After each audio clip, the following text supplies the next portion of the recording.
तो हमने last class में फार्मासिस्ट का क्या फंक्शन होना चाहिए इन रिलेशन टू जॉब वो डिस्कस किया था, जिसके अंदर हमने 5 पॉइंट डिस्कस किए थे. Now today we discuss about the pharmacist in relation to trade, कि उसको अपने व्यापार के लिए या जो वो बिजनेस कर रहा है उस रिलेशन में उसके क्या क्या रिस्पॉन्सिबिलिटीज होनी चाहिए. First is the price structure, second is the fair trade practices, third one is the purchase of drug, fourth is the hawking of drug, and fifth one is the advertising and display. तो हम one by one पांचों point को discuss करेंगे. Price structure, fair trade, purchase of drug, Hawking of drug, advertising and display. तो like first आपका आता है pharmacy price structure कि फार्मासिस्ट का ट्रेड के रिलेशन में पहली चीज आती है आपकी price structure.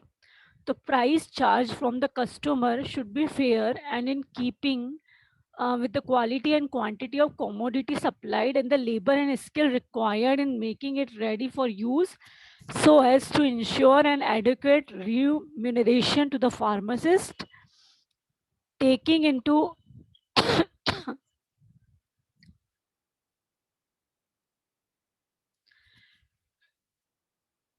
taking into consideration is knowledge, skill, the time consumed and the great responsibility involved. मतलब बेसिकली इसका मीनिंग ये है कि जो ड्रग बन रही है उसका कस्टमर के लिए जो प्राइस होता है वो एकदम सही होना चाहिए. ऐसा नहीं कि बहुत ज़्यादा प्राइस में आप उसको मार्केट में बेच रहे हैं. साथ ही साथ उसकी जो क्वालिटी या क्वांटिटी होती है वो भी प्रॉपरली डिफाइंड होनी चाहिए, सही होनी चाहिए बिल्कुल. और जो मतलब फार्मासिस्ट है उसको उसका मतलब जो भी फार्मासिस्ट है जो भी उस ड्रग को बेच रहा है या फिर बना रहा है, मैन्युफैक्चरिंग कर रहा है, तो उसके लिए बेसिकली जो प्राइस रखी जाती है वो प्राइस स्ट्रक्चर ठीक रखना चाहिए बेसिकली. ठीक है.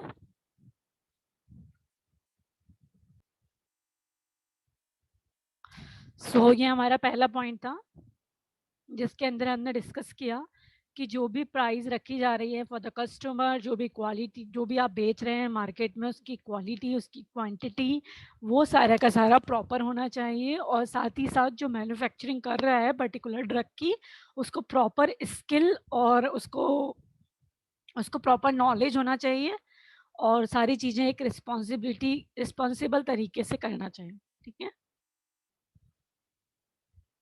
सेकेंड आता है fair trade practices, means no attempt should be made to capture the business of a fellow pharmacist by cutthroat competition.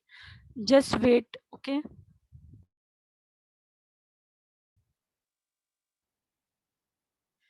Fair trade practices में ये कहना चाह रहे हैं कि आपको विदाउट एनी कंपटीशन एक सही तरीके से अपने बिजनेस को चलाना है. ऐसा नहीं कि आपके साथ में कोई फार्मासिस्ट है, आप उसको compete करने के लिए उसे गलत तरीके से उसके साथ compete करते हैं, तो दे क्रिएट अ प्रॉब्लम. तो इस तरीके से हमें कोई अपने जो फेलो फार्मासिस्ट हैं उनके बिजनेस को हड़पने के लिए कोई कंपटीशन नहीं करना चाहिए. That is by offering any sort of prize or gift or by knowingly charge lower prices for medical commodity than those charged by fellow pharmacists.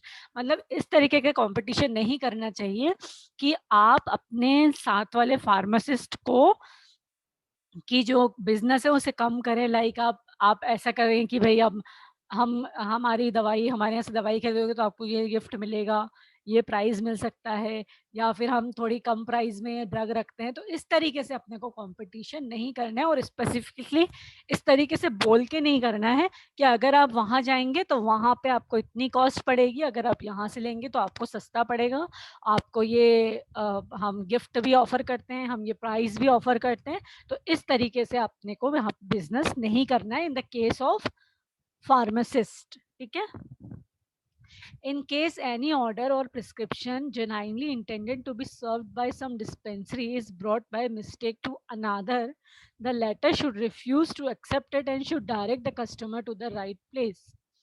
कई बार ऐसा होता है कि प्रिस्क्रिप्शन के ऊपर मेंशन्ड होता है कि आपको इस पर्टिकुलर डिस्पेंसरी मतलब इस पर्टिकुलर दुकान से जाके लेके आना है, तो उसके ऊपर नाम लिख दिया जाता है और वो गलती से अगर आपके पास आ जाता है वहाँ जाने की जगह पे, तो आपको उसको बताना चाहिए कि आप सही जगह नहीं आए हैं, उसको सही जगह का रास्ता बताना चाहिए ताकि वो अपनी जो भी प्लेस उसके लिए मेंशन की गई है, वो वहाँ से जाके अपनी मेडिसिन ला सके, ठीक है? Label, trademarks, and other signs and symbols of contemporaries should not be imitated or copied. किसी भी टाइप का अगर आप कोई लेबल या ट्रेडमार्क वगैरह यूज कर रहे हैं, तो वो कहीं से कॉपीड नहीं होना चाहिए।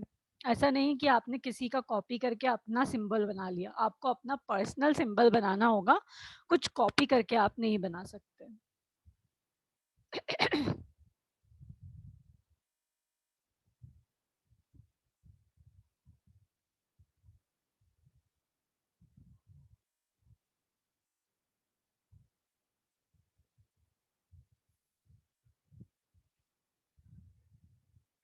फिर आते हैं आपका परचेस ऑफ ड्रग।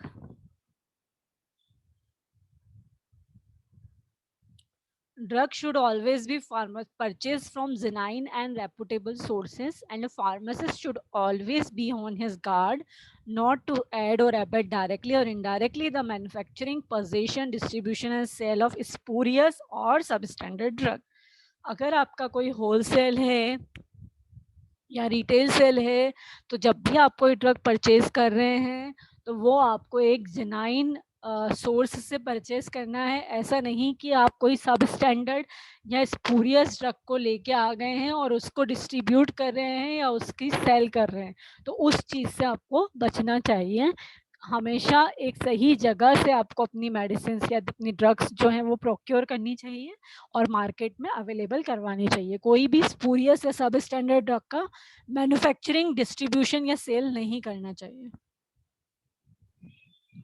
नेक्स्ट आता है आपका Hawking of drugs. Basically Hawking का मीन्स होता है जो डोर टू डोर फेरी वाले जो होते हैं, उनको हम लोग नॉर्मली हॉकिंग बोलते हैं। तो जो ड्रग्स और मेडिसिन होती हैं, उनके केस में कभी भी हॉकिंग इनकरेज नहीं किया जाता। कभी भी हम ये नहीं कहते कि दवाई डोर टू डोर दे के आई जाए। एक तरीका ये होता है कि हम ऑनलाइन ऑर्डर करते हैं, हमारे पास ड्रग आ जाती है, वो अलग चीज़ है। एक फेरी वाले होते हैं जो अपने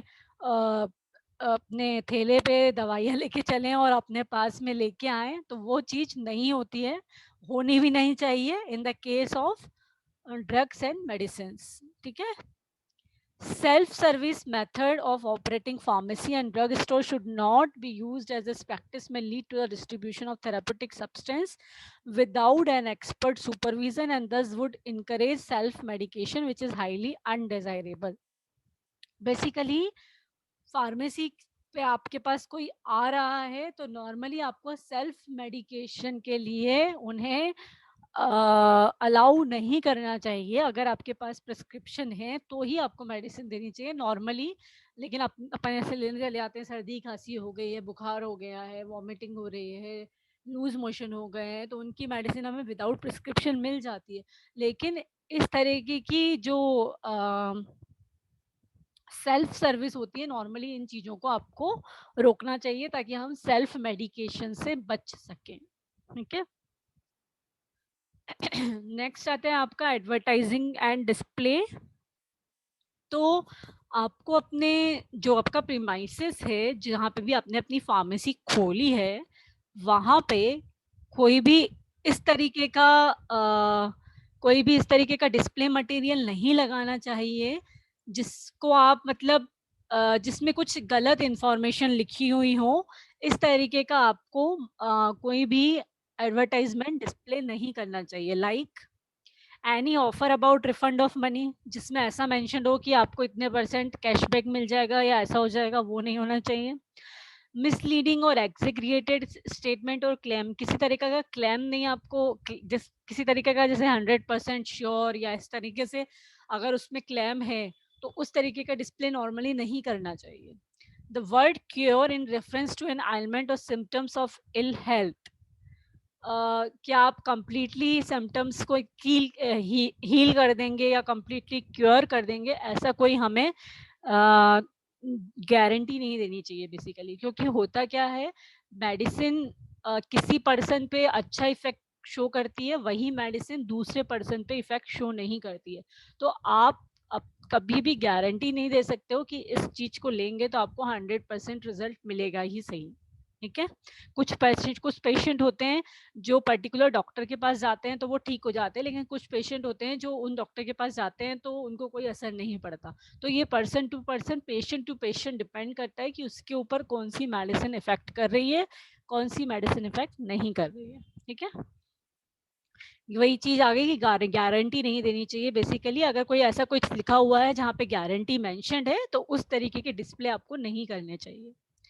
एंड अपील टू फियर, डराने वाले टाइप के जो कोई एडवर्टाइजमेंट हैं वो भी नॉर्मली नहीं करना चाहिए। ठीक है, अब आता है pharmacist in relation to profession. अब फार्मासिस्ट को एज ए प्रोफेशन हम देखें तो एज ए प्रोफेशन हमें क्या क्या चीजें या क्या क्या रूल्स रेगुलेशंस को फॉलो करना चाहिए। तो फर्स्ट आता है extend help to fellow pharmacist in emergency need.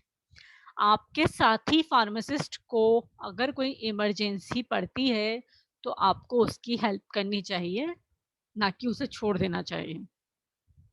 It's moral, ये तो एक नैतिकता है, व्यवहारिकता है कि हम सिर्फ अपने प्रोफेशन की यहाँ पे बात करें। हमें कोई दूसरा प्रोफेशन का बंदा है और उसके साथ भी कुछ ऐसा होता है तो हमें उसकी भी हेल्प करनी चाहिए। लेकिन हम अभी अपने प्रोफेशन की बात कर रहे हैं, तो हमारे साथ में जो फार्मासिस्ट है उसे अगर कोई इमरजेंसी होती है तो उसकी हमें हेल्प करनी चाहिए। ठीक है, should maintain standard of the profession. अपने प्रोफेशन के जो स्टैंडर्ड्स हैं, जो रूल्स हैं, उन्हें मेंटेन करके रखना चाहिए। should try to weed out corruption in profession and society। अपने प्रोफेशन में कोई अगर करप्शन हो रहा है तो उसे प्रिवेंट करना चाहिए। should not be afraid of bringing or causing a miscreant to be brought to book maybe a member is of his own profession। आपको कभी भी कोई किसी को डराना नहीं चाहिए, पर्टिकुलरली अपने प्रोफेशन के ही किसी मेंबर को, कि इस तरीके से कोई मतलब मिसअंडरस्टैंडिंग पैदा नहीं करनी चाहिए बेसिकली। ठीक है, should have to up to date knowledge of professional matters. जितने भी अपने प्रोफेशन से रिलेटेड चीज़ें हैं उनके बारे में हमें अप टू डेट नॉलेज होना चाहिए कि कब क्या हुआ था, अब क्या हो रहा है, आगे क्या होगा, एट प्रेजेंट क्या चल रहा है, तो वो हमें पता होना चाहिए। And should have fair knowledge of laws related to the profession. साथ ही साथ जो लॉ हमारे प्रोफेशन के लिए बनाए गए हैं, जिन उन लॉ को के बारे में भी हमें एग्जैक्टली पता होना चाहिए डिटेल के अंदर। ठीक है, फिर आता है हमारा pharmacist in relation to medical profession. अभी हमने बात करी अपने ही प्रोफेशन में हम हमारी क्या रिस्पॉन्सिबिलिटी है। In the case of medical profession, मतलब अगर कोई नर्स है या कोई डॉक्टर है, मेडिकल से रिलेटेड और कोई पर्सन है मेडिकल प्रोफेशन में, तो उन पर्सन के साथ में हमारी क्या रिस्पॉन्सिबिलिटीज होती हैं या हमें क्या चीज करना चाहिए वो डिस्कस करेंगे। तो लिमिटेशन ऑफ प्रोफेशनल एक्टिविटीज, सबसे पहली चीज, pharmacists under no circumstances take to medical practice such as diagnosing drug and prescribing medicine. In emergency, he can give first aid to the person, should not recommended a medical practitioner। मतलब हमें अपने professional activities को limit में ही रखना चाहिए, जो काम हमारा है हमें वही काम करना चाहिए। ठीक है, ऐसा नहीं कि हम डॉक्टर का काम करने लग जाए, डायग्नोसिस करने लग जाए या हम मेडिसिन प्रिस्क्राइब करने लग जाए, तो ये सही नहीं होगा। हमें उनकी फील्ड में जाके उनको कहीं भी कोई नुकसान नहीं पहुंचाना है। लेकिन अगर कभी कोई इमरजेंसी पड़ती है और हमें एकदम से किसी को बचाने के लिए कोई मेडिसिन देनी पड़ती है तो हम उसको दे सकते हैं मेडिसिन। ठीक है, in the case of emergency. Okay, लेकिन ये आप रिकमेंड नहीं कर सकते हो किसी मेडिकल प्रैक्टिशनर को कि ये आपको देनी है। लेकिन in case of emergency doctor नहीं अवेलेबल है और पेशेंट की हालत बहुत ज़्यादा ख़राब है एंड आपको, अगर आप कुछ जानते हैं उसके बारे में, तो in the case of emergency हम लोग फर्स्ट एड दे सकते हैं उस पर्सन को। ठीक है, अदरवाइज हम लोगों को या फार्मेस्ट जो मतलब हमारे प्रोफेशन वालों को उनके प्रोफेशन में कोई इंटरफेयर बेसिकली नहीं करना चाहिए। ठीक है, क्लैंडस्टाइन अरेंजमेंट का मतलब होता है private arrangement, secret arrangement. Doctor जहाँ सिट करता है, डॉक्टर जहाँ बैठते हैं अपने अंदर कैबिन वैबिन में, तो वहाँ पे विदाउट परमिशन हमें ऐसे एंटर नहीं कर जाना चाहिए। ठीक है, उनसे बात करनी चाहिए। उन्हें कोई अपना कोई ड्रग आप लेके गए तो उनके बारे में, जैसे एमआर होते हैं तो एमआर अपने जो होते हैं वो भी बाहर बैठे होते हैं जब तक डॉक्टर परमिशन नहीं देता है। फिर डॉक्टर जब परमिशन देता है तो वो अंदर जाते हैं, अपने मेडिसिन के बारे में डिस्क्राइब करते हैं, उनके एडवांटेज बताते हैं और जो भी चीज़ें उनको डिस्कस करनी होती है वो डिस्कस करते हैं। तो ये कहलाता है आपका क्लैंडस्टाइन अरेंजमेंट। ठीक है, और एक आता है लाइजन विद पब्लिक, मतलब आप लिंक होते हैं पब्लिक और मेडिकल प्रोफेशन के बीच की। जो फार्मासिस्ट है वो लिंक है मेडिकल प्रोफेशन और पेशेंट के बीच की। तो हमको जो मॉडर्न टेक्निक्स चल रही हैं, जो मॉडर्न ड्रग्स चल रही हैं, या जो मॉडर्न स्किल्स हैं फार्मेसी की, उनके बारे में हमें कंप्लीट नॉलेज होना चाहिए। और उनका नॉलेज लेने के लिए हमें रेगुलरली बुक्स या मैगजीन्स जो कि फार्मेसी से रिलेटेड है या उससे रिलेटेड कोई न्यूज़ है, तो उस चीज़ों के बारे में हमें कंप्लीटली अपडेट होना चाहिए, क्योंकि we are the link between the doctor and between the patient. Just like a teacher एक लिंक है for the student in the management. Management भी टीचर से पूछेगा, बच्चा भी टीचर से पूछेगा कि हमें ऐसा हो रहा है, ऐसा नहीं हो रहा है, या जो भी है। तो एक तरीके से हम लोगों को अपडेट होना पड़ेगा, आपकी तरफ से भी और उनकी तरफ से भी। तो यही चीज़ यहाँ पे भी आएगी कि हम जो फार्मासिस्ट हैं उन्हें अपडेट होना पड़ेगा in the case of patient and in the case of medical profession. ठीक है, ये हो गया हमारा कि फार्मासिस्ट का मेडिकल प्रोफेशन के केस में क्या रिस्पॉन्सिबिलिटीज बनती है। अब इस टॉपिक का लास्ट आता है pharmacist oath. Pharmacist oath basically एक शपथ क्या बोलेंगे, मतलब शपथ लेते हैं ना, वो है, आपको ओथ लेनी होती है या आपको याद करनी है।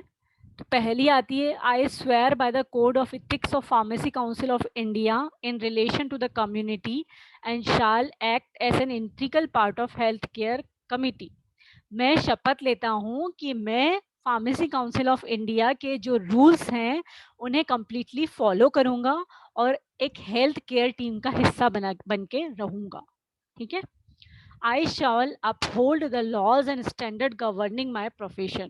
मैं अपने प्रोफेशन को गवर्न करने के लिए जो भी रूल्स और जो भी लॉज बनाए गए हैं उन्हें फॉलो करूंगा। ठीक है, I shall strive to perfect and enlarge my knowledge to contribute to the advancement of pharmacy and the public health.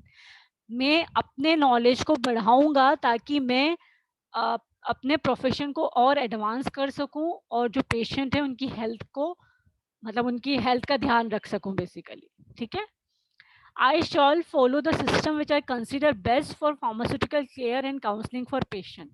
मैं उस सिस्टम को फॉलो करूंगा जो नॉर्मली फार्मास्यूटिकल केयर और पेशेंट की काउंसलिंग के लिए बेस्ट हो। ठीक है, I shall endeavor to discover and manufacture drugs of quality to alleviate sufferings of humanity. मैं अच्छी क्वालिटी की ड्रग्स को डिस्कवर करूंगा जिससे कि मैं लोगों की जो बीमारियां हैं उसे ठीक कर सकूं। तो ये भी एक फार्मेसी का रोल है कि जैसे कि अभी जो वैक्सीन बन रही है वो कौन बना रहा है, वो भी फार्मासिस्ट ही बना रहे हैं। तो हम हमारा ये कर्तव्य भी है कि हम जो डिसीजेस आ रही हैं उनसे बचने के लिए कुछ अच्छी अच्छी ड्रग्स जो है वो मैन्युफैक्चर्ड करें, अच्छी क्वालिटी की ड्रग्स। ठीक है, I shawl hold in confidence the knowledge gained about the patient in connection with my professional practice and never divulge unless compelled to do so by law. मतलब कि बेसिकली मैं जो knowledge gain करूँगा patient के बारे में अपनी professional practice के थ्रू, उसको मैं कंप्लीटली मतलब कॉन्फिडेंस में लेके आऊँगा। और जब तक मैं उसके ऊपर कंप्लीटली कॉन्फिडेंट नहीं हो जाऊँगा, तब तक मैं उसको आगे ट्रांसफ़र नहीं करूँगा। बेसिकली ये चीज़ है, ठीक है? कि जब तक आपको कंप्लीटली नॉलेज आप अच्छे से अ, वो ना कर लें, गेन ना कर लें, तब तक आपको उसका यूज़ नहीं करना चाहिए, ठीक है? I shall associate with organization having their objective for betterment of the profession of pharmacy and make contribution to carry out the work of those organization. Normally मैं उन ऑर्गेनाइजेशंस के साथ में वर्क करूंगा जिनका मेन ऑब्जेक्टिव है profession of pharmacy को अच्छा करना, और उनके लिए थोड़ा अपना कंट्रीब्यूशन भी दूंगा उस ऑर्गेनाइजेशन में, ठीक है? While I continue to keep this oath unviolated, may be it granted to me to enjoy life and practice of pharmacy respected by all at all times. Completely मैं मतलब अपनी लाइफ को एंजॉय करने के लिए और प्रैक्टिस ऑफ फार्मेसी सबके द्वारा पूरे टाइम मैं अपनी ओथ को कंटिन्यू करता हूँ कि मैं अपनी प्रैक्टिस ऑफ फार्मेसी को रिस्पेक्ट करूँगा कंप्लीटली, और पूरे टाइम हमेशा प्रैक्टिस करता रहूँगा। और अगर मैं इस ओथ को तोड़ता हूँ या इसको फॉलो नहीं करता हूँ, तो मेरे साथ कुछ भी गलत हो सकता है, ठीक है?